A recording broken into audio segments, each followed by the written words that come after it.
कांग्रेस के पूर्व जिलाध्यक्ष प्रमोद मिश्र ने भरत तिवारी एनकाउंटर के विरोध में सरकारी सिस्टम पर उठाए सवाल।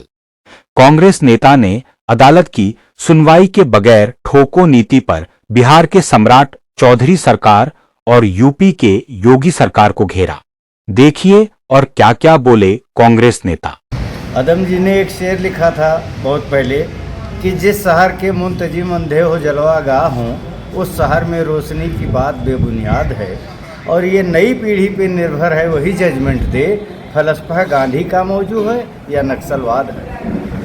मैं वही से अपनी बात शुरू करता हूँ कि जिस तरीके से हथियार डालने के बाद में भरत तिवारी जी की हत्या की गई, वो इस देश के लोकतंत्र और संविधान के लिए निहायत ही निराशाजनक क्षण था।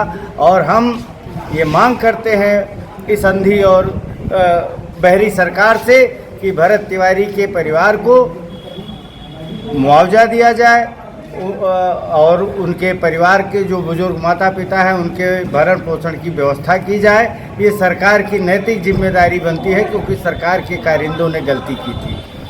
भरत तिवारी के तमाम वीडियोज़ हमने देखे हैं जिसमें प्रमुख रूप से है कि वो जनता की बात को लेकर, अपने गांव की समस्याओं को लेकर के इस अंधे बहरे प्रशासन को जब अपनी बात को सुनाना चाहता है, नहीं सुनते हैं, तब वो भगत सिंह जी की वही नीति अपनाता है कि इस बहरी ब्रिटिश हुकूमत तक अपनी बात को पहुंचाने के लिए हमको असेंबली में बम फेंकना पड़ेगा। उसी तरीके से उसने भी हथियार उठाया था, उसके हथियार से किसी का कोई नुकसान नहीं हुआ था। और अगर उसने कोई समाज विरोधी कार्य किया था तो सरकार की जिम्मेदारी बनती है कि कोई भी गलत काम करे तो उसके ऊपर मुकदमा लिखा जाए। कौन सा मुकदमा लिखा गया भरत तिवारी के ऊपर?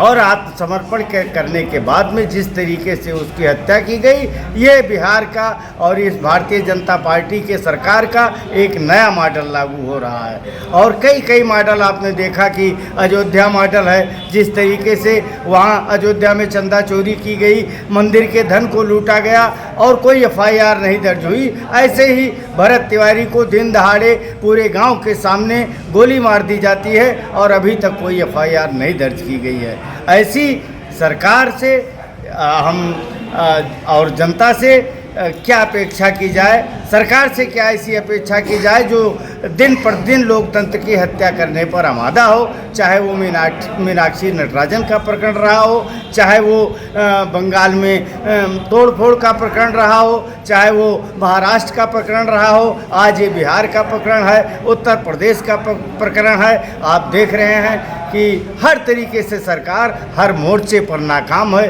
ये सरकार न छात्रों के लिए है, न किसानों के लिए है, न नौजवानों के लिए है। और अगर इस सिस्टम के विरुद्ध कोई आवाज़ उठाएगा तो वो मारा जाएगा।